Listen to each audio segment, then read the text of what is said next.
मतलब ये सेशन उन लोगों के लिए नहीं है जिनको इंग्लिश समझ ही नहीं आती है। उनको तो पहले स्कूल जाना है, ABCD पढ़नी है, ठीक है ना, बेसिक इंग्लिश सीखनी है। मैं बात कर रहा हूं उन लोगों की जिनको इंग्लिश समझ तो आती है लेकिन बोल नहीं सकते। अगर मैं उनसे पूछूं क्या समझ आया बताओ, इंग्लिश में बताओ, तो वो अटक जाएंगे वहां पर जाकर के। इसके पीछे रीजन क्या है, इस प्रॉब्लम की जड़ क्या है? एक तो है सुपरफिशियल लेवल के कुछ सॉल्यूशंस होते हैं, वो मैं आपको आकर के बताऊं कि देखो अपनी ग्रामर को ऐसे ठीक कर लो, ये कुछ वर्ड्स हैं अगर आप अपनी वोकैबुलरी में ऐड कर लोगे तो आपकी इंग्लिश अच्छी हो जाएगी, इंप्रेशन अच्छा हो जाएगा, व्हाटएवर। बट ये नहीं है प्रॉब्लम की जड़। प्रॉब्लम की जड़ कुछ और ही है। पहले हमको समझना पड़ेगा हम करते क्या है। हम कोई कहीं पर कुछ गलती कर रहे हैं और वो गलती कोई डीपली समझता नहीं है कि वो गलती क्या है। अगर वो हमको पकड़ में आ जाए तो हम इस प्रॉब्लम का सोल्यूशन निकाल सकते हैं। वो गलती ये है, आप मुझे बताना मैं सही कह रहा हूं या गलत कह रहा हूं। वो गलती ये है कि जब आप हिंदी में बोल रहे होते हो तो हिंदी में ही सोच रहे होते हो, उसको ध्यान से सुनना, और हिंदी में ही बोल रहे होते हो। लेकिन जब इंग्लिश में बोलते हो तो पहले हिंदी में सोचते हो, फिर इंग्लिश में कन्वर्ट करते हो, फिर बोलते हो। यस और नो? ये प्रॉब्लम की जड़ है। अगर किसी तरह से हम इसका सॉल्यूशन निकाल लें फिर इंग्लिश आपकी फ्लुएंट हो जाएगी, फिर आपको इंग्लिश बोलने में कॉन्फिडेंस आ जाएगा। यानी कि आप इंग्लिश में ही सोचो और बोल दो, वो जो बीच का गैप है वो हट जाए, ज्यादा सोचना ना पड़े। तो अब ऐसा क्यों होता है कि हम हिंदी में सोचते हैं और इंग्लिश में बोलते हैं? हम कन्वर्ट करके क्यों बोल रहे हैं, हम डायरेक्ट क्यों नहीं बोल पा रहे?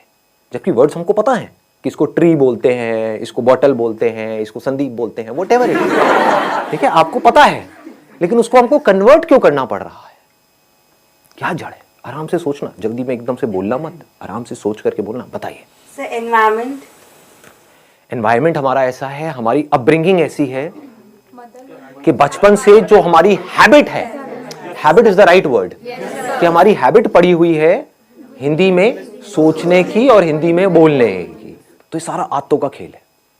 अगर डीपली हम समझ पाएंगे हिंदी हमने कैसे सीखी और उन फंडों को अगर हम यहां पर अप्लाई कर पाए तो काम हो जाएगा, मतलब बड़ी आसानी से हो जाएगा।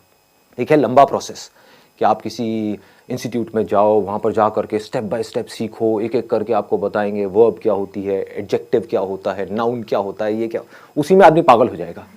एक तो पहले ही वर्ड्स को कन्वर्ट करना पड़ रहा है, साथ में ये भी देखना पड़ रहा है ये नाउन है, एडजेक्टिव है, वर्ब है, मैं सही बोल रहा हूँ गलत बोल रहा हूँ, हो गया ना, और ज्यादा कॉम्प्लिकेटेड हो जाएगा। तो सीख भी सकते होगे तो नहीं सीख पाओगे, अगर सीख भी जाओगे अंदर ही अंदर तो बोल नहीं पाओगे, क्योंकि अंदर और खचड़ पचड़ हो गई।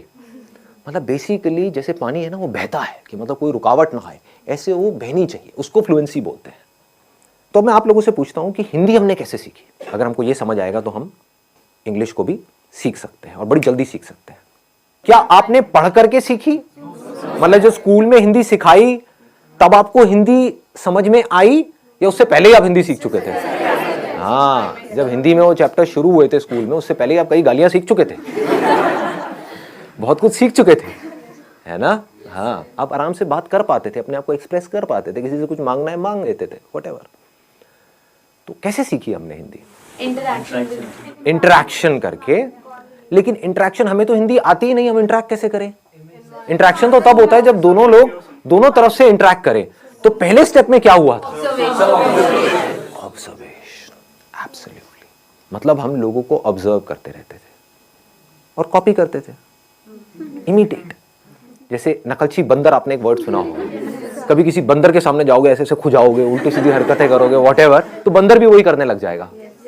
तो उस बंदर में और इंसान में ज्यादा फर्क नहीं है, आपको पता है, आप भी पहले बंदर ही थे, राइट? और कुछ लोग तभी बंदर हैं। तो हमने कैसे सीखा? जो भी हरकतें बड़ों को करते हुए देखा उसको कॉपी किया।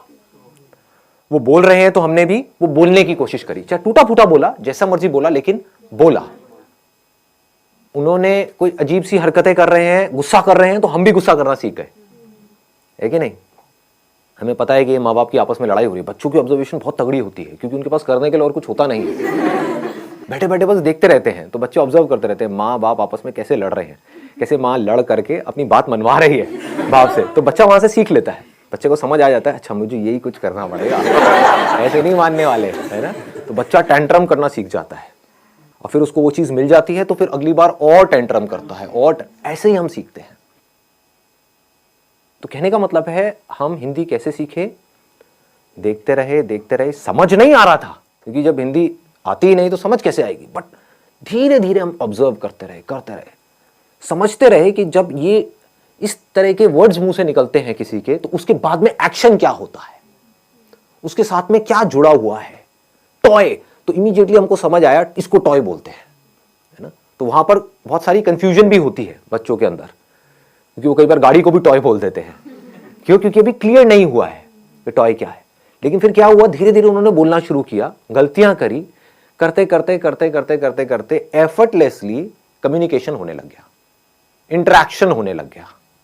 उस इंटरेक्शन से क्या हुआ कि अब वो जो सोच रहे थे वही वो बोल रहे थे, वहां पर कोई कॉन्फ्लिक्ट नहीं था। बच्चों की यही खास बात है, बच्चों के अंदर कोई फिल्टर नहीं है। दिस इज द ब्यूटी, इसीलिए बच्चे बड़ी जल्दी सीखते हैं।